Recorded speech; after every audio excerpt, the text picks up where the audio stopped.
اس کے بعد آیت نمبر 20 میں ہے وہ لوگ جنہیں ہم نے کتاب عطا فرمائی تھی پہچانتے ہیں اس کو جیسے پہچانتے ہیں اپنے بیٹوں کو. یہ اس کو پہچانتے ہیں قرآن مجید بھی ہو سکتا ہے اور اس کو یہ رسول اللہ صلی اللہ علیہ وسلم بھی ہو سکتے ہیں. وہ تمام یہود اور نصارہ رسول اللہ صلی اللہ علیہ وسلم کو پہچان گئے تھے, ان کے خاص لوگ تھے, اور کتاب یعنی قرآن مجید کو بھی پہچان گئے تھے. قرآن مجید کے بارے میں بھی پیشن گوئیاں تھیں. رکن نمبر 3 جو کہ آیات 21 سے 30 پر مشتمل ہے. آیت نمبر 21 ہے اور اس سے بڑھ کر ظالم کون ہوگا جس نے اللہ پر جھوٹی تہمت لگائی یا اس کی آیات کو جھٹلایا. یقیناً ایسے ظالم کبھی فلاح نہیں پا سکتے. یہ دو بہت بڑے جرائم ہیں. ایک اللہ تعالیٰ پر جھوٹ باندھنا, کوئی بات گڑھ کے کہہ دینا اللہ نے کہا ہے, اور دوسری بات یہ کہ اللہ کی آیات کو جھٹلانا. یہ بہت بڑے جرائم ہیں. آیت نمبر 22 اور 23 میں ہے مشرکین سے قیامت کے دن پوچھا جائے گا کہ کہاں ہیں تمہارے شرکا, تو وہ جواب میں قسمیں کھائیں گے, کہیں گے اللہ کی قسم ہم تو مشرک نہ تھے. یعنی عذاب دیکھ کر بھول جائیں گے اپنے معبودوں کو اور کہہ دیں گے ہم نے کبھی شرک کیا ہی نہیں. وہ اللہ کی جو وہ کا عذاب اور وہاں کی سختیاں دیکھیں گے, سارے ان کے معبود غائب ہو جائیں گے. اس کے بعد مکہ میں قریش کے سرداروں کے لیے جب لوگوں کا ایمان لانا روکنا مشکل ہو گیا تو انہوں نے کیا کیا کہ علماء یہود کی طرح ایک ترکیب نکالی. کیا کہ ان کے جو خاص لوگ تھے, ان کے سردار اور بڑے بڑے ٹھاکر, وہ بڑے شوق سے رسول اللہ صلی اللہ علیہ وسلم کی محفلوں میں بیٹھتے, بہت سنجیدگی سے سنتے, اور پھر عوام میں آ کر انکار کر دیتے, کہتے ارے بھائی ہم نے دیکھ لیا کچھ ملا ولا نہیں. تو عوام کو کنفیوز کرنا ان کا مقصد ہوتا تھا کہ لوگ کنفیوز ہو جائیں گے کہ جب اتنی علم اور عقل والے لوگ, جب ان کو نہیں سمجھ میں آیا تو کوئی وجہ ہوگی, کوئی علمی اور عقلی وجہ ہوگی. جب اتنے سمجھدار لوگوں کے نہیں سمجھ میں آیا تو یہ دین میں کھوکھلا پن ہوگا, کچھ نہیں ہوگا. تو اسی طرح کی بات کرتے تھے. تو ان کے بارے میں فرمایا گیا آیت نمبر 25 میں, اور ان میں سے کچھ لوگ ایسے ہیں جو آپ کی بات تو بڑی توجہ سے سنتے ہیں, حالانکہ ہم نے ان کے دلوں پر پردے ڈال دیے ہیں, ان کو سمجھ میں نہیں آ سکتا, اور ان کے کانوں میں ثقل ہے, اگر یہ ساری نشانیاں دیکھ بھی لیں تب بھی ایمان نہ لائیں گے. سورہ بقرہ میں آیت نمبر 7 میں کہا نا ختم اللہ علی قلوبہم وعلی سمعہم وعلی ابصارہم غشاوہ ولہم عذاب علیم.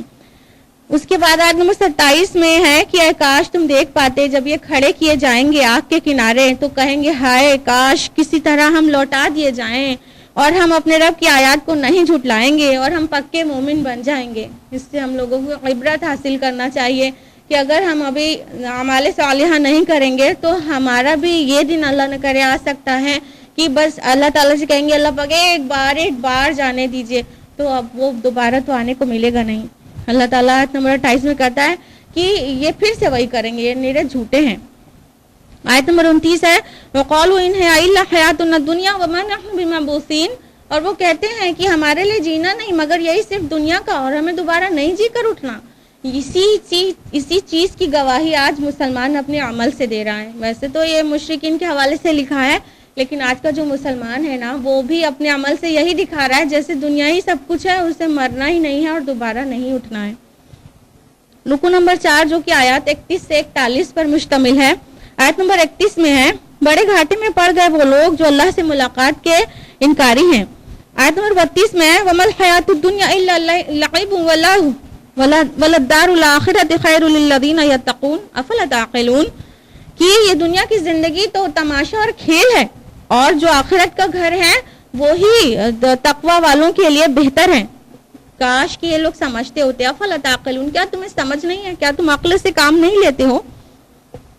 اس کے بعد جو اگلی آیت آ رہی ہے وہ اس سورہ کی جو سب سے مرکزی موضوع ہے وہ اس کا کلائمیکس ہے, اور مرکزی موضوع جو اس سورہ میں ہے گھوم گھوم کر آ رہا ہے بار بار, جب وہ یہ کہ رسول اللہ صلی اللہ علیہ وسلم سے معجزات کی ڈیمانڈ تھی, ہستی معجزے کی, اور اسی کا جواب بہت بار.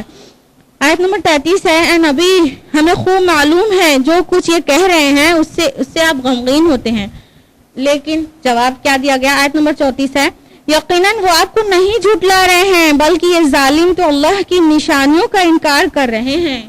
یعنی اللہ تعالیٰ نے نہایت شفیق اور بہت زیادہ رحیم استاد کی طرح اپنے رسول کو تسلی دی کہ آپ غم نہ کریے, یہ آپ کو نہیں جھٹلا رہے ہیں, آپ کو تو صادق کہتے تھے, آپ کو نہیں جھٹلا رہے ہیں, یہ تو ہماری آیات جو ہم قرآن نازل کر رہے ہیں اس کو جھٹلا رہے ہیں, آپ کو نہیں جھٹلا رہے ہیں. کتنا پیار بھرا انداز اپنے محبوب کو تسلی دینے کے لیے.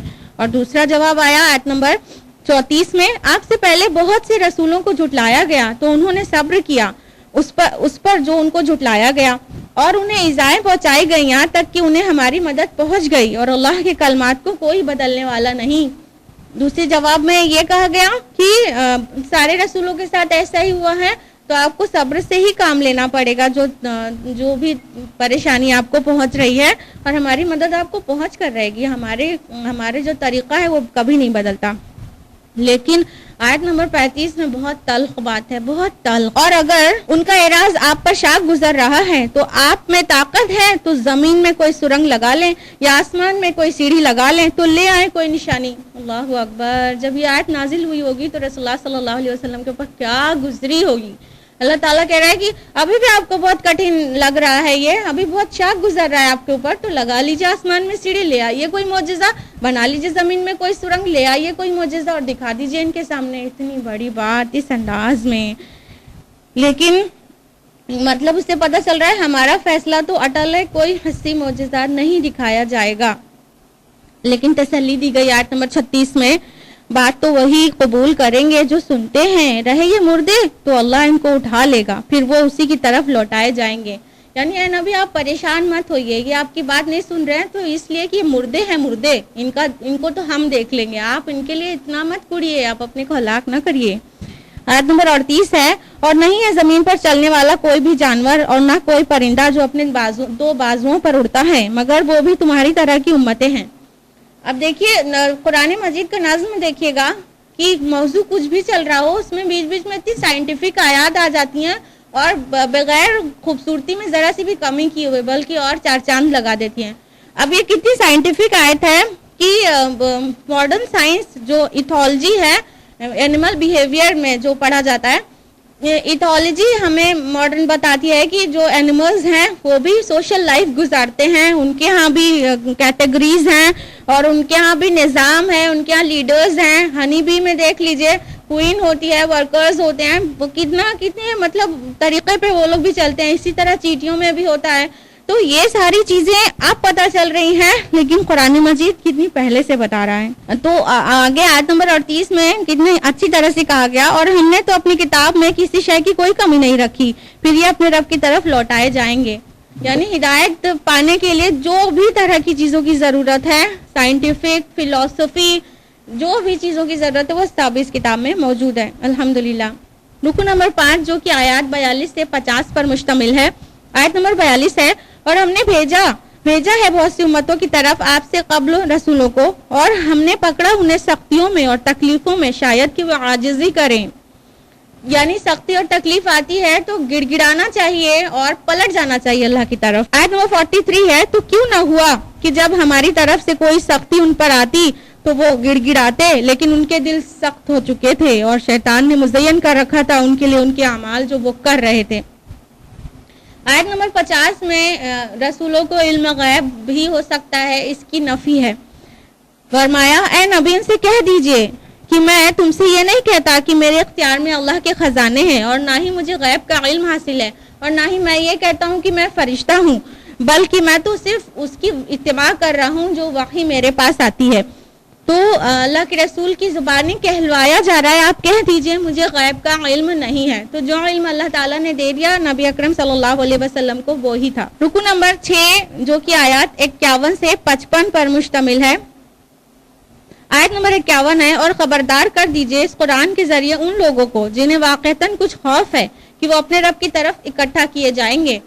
مشرکین مکہ میں سے اکثر لوگ ایسے تھے جو بعث بعد الموت پر کو مانتے تھے، کچھ لوگ ایسے تھے جو ان کے سردار تھے وہ لوگ نہیں مانتے تھے، لیکن ان میں سے کافی ان کی تعداد تھی جو بعث بعد الموت، موت کے بعد والی زندگی پر ایمان رکھتے تھے۔ تو کہا جا رہا ہے قرآن کے ذریعے ان کی تذکیر کیجئے، وہ کھینچے چلے آئیں گے، جیسے میگنیٹ سے جو میگنیٹک چیزیں ہوتی ہیں وہ کھینچی چلی آتی ہیں۔ آیت نمبر 52 میں ہے، اور مت دھتکاریے آپ ان لوگوں کو جو پکارتے ہیں اپنے رب کو صبح اور شام اور اس کی رضا کے طالب ہیں۔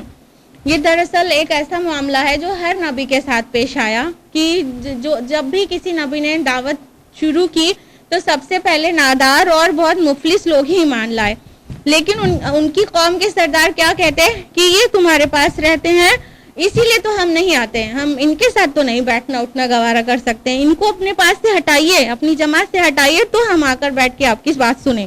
لیکن اللہ تعالیٰ نے کیا فرمایا, اگر بالفرض آپ نے انہیں اپنے سے دور کر دیا تو آپ ظالموں میں سے ہو جائیں گے. یعنی وہ چاہے غریب ہیں, چاہے نادار ہیں, چاہے کیسے بھی دیکھنے میں ہیں, اللہ تعالیٰ کو بہت محبوب ہے, ان کے اندر حقیقی ایمان ہے. آیت نمبر 54 میں ہے, اور تم میں سے جو کوئی کسی برے کام کا ارتکاب کر بیٹھے جہالت کی بنا پر, پھر اس سے توبہ کرے گا اور اصلاح کر لے گا تو یقیناً اللہ بخشنے والا مہربان ہے. یعنی غلطی ہو جانا, گناہ ہو جانا, یہ سیدھا جہنم میں نہیں لے جاتا. اگر جہالت کی بنیاد پر گناہ ہو گیا تو توبہ کر لینا چاہیے. توبہ نہ کرنا انسان کو نقصان میں ڈال دے گا. رکو نمبر 7 جو کہ آیات 56 سے 60 پر مشتمل ہے. آیت نمبر 56 ہے, اے نبی کہہ دیجئے مجھے تو منع کر دیا گیا ہے ان کو پوجنے سے جن کو تم پکارتے ہو اللہ کے سوا. اور آیت نمبر 57 ہے, قل انی علی بینۃ من ربی, آپ کہہ دیجئے میں تو اپنے رب کی طرف سے ایک بہت بڑی بینہ پر ہوں. اب سوال یہ بینہ کیا ہے؟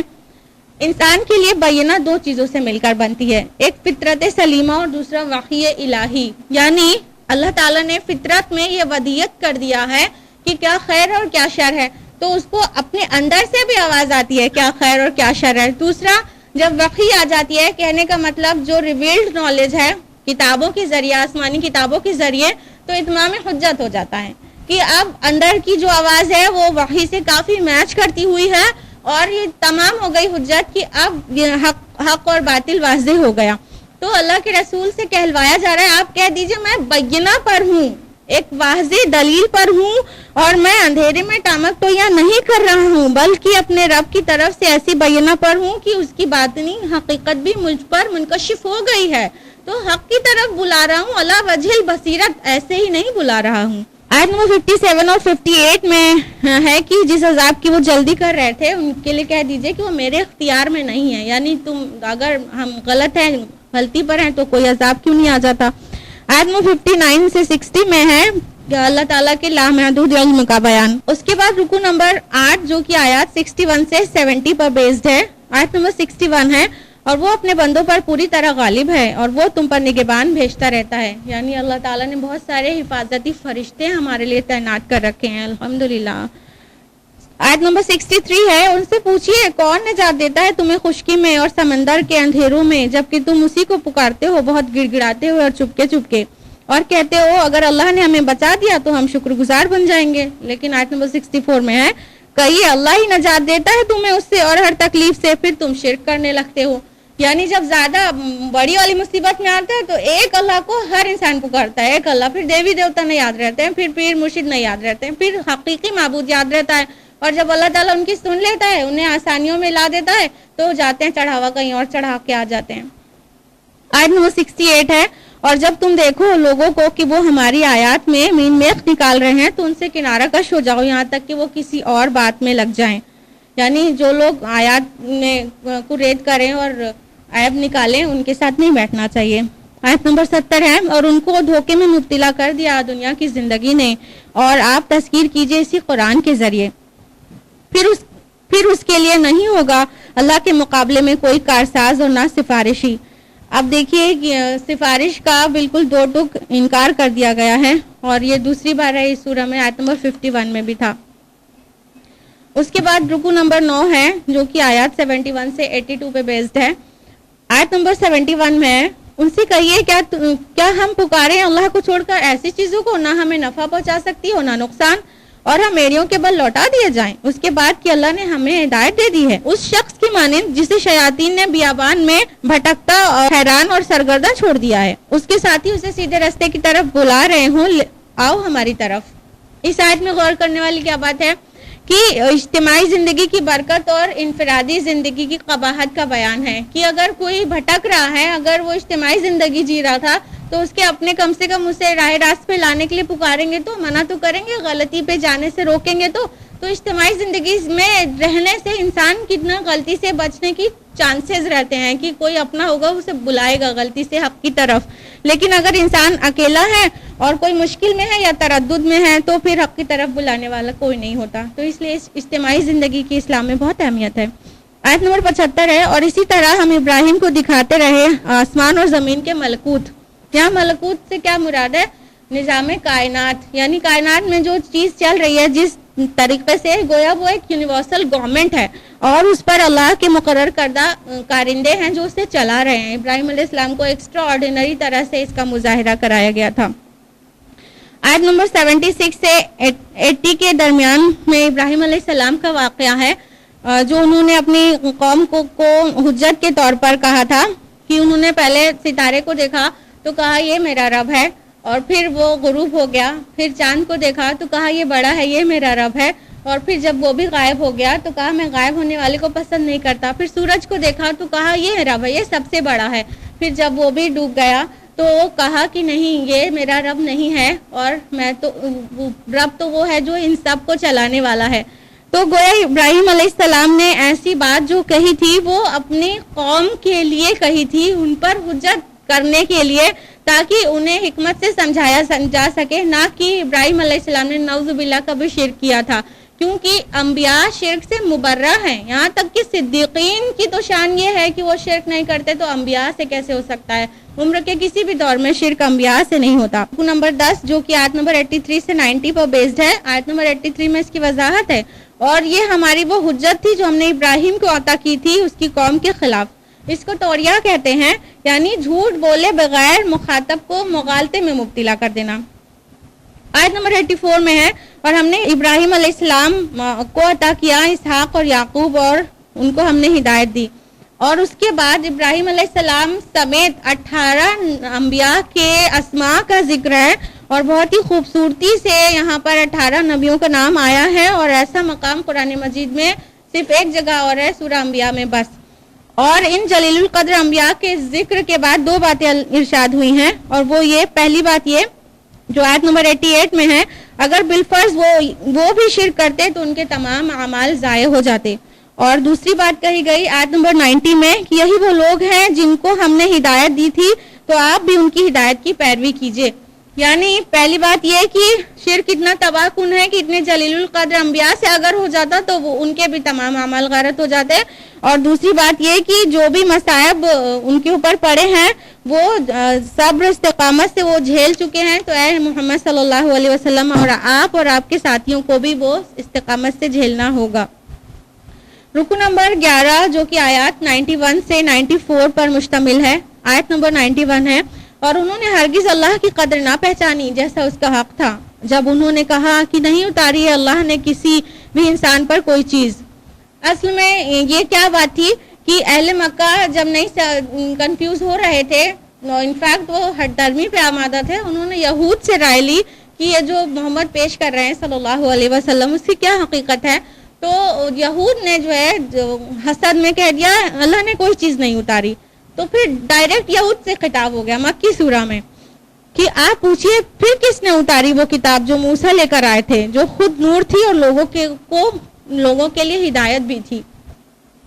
آیت نمبر 92 میں مکہ کا نام ام القریٰ آیا ہے، یعنی بستیوں کی ماں، کیونکہ یہ مذہبی مرکز ہے اس لیے۔ اور رکو نمبر 12 جو کہ آیات 95 سے 100 پر مشتمل ہے، آیت نمبر 95 میں ہے، ان اللہ فالق الحب والنوا، یقیناً اللہ دانے اور گٹھلی کو پھاڑنے والا ہے، یخرج الحی من المیت ومخرج المیت من الحی، وہ مردے سے زندہ کو نکالتا ہے اور زندہ سے مردہ کو نکالتا ہے، ذالکم اللہ فانا تؤفکون، یہی تو ہے اللہ، اس کو پہچانو، تم کدھر پھرے جا رہے ہو۔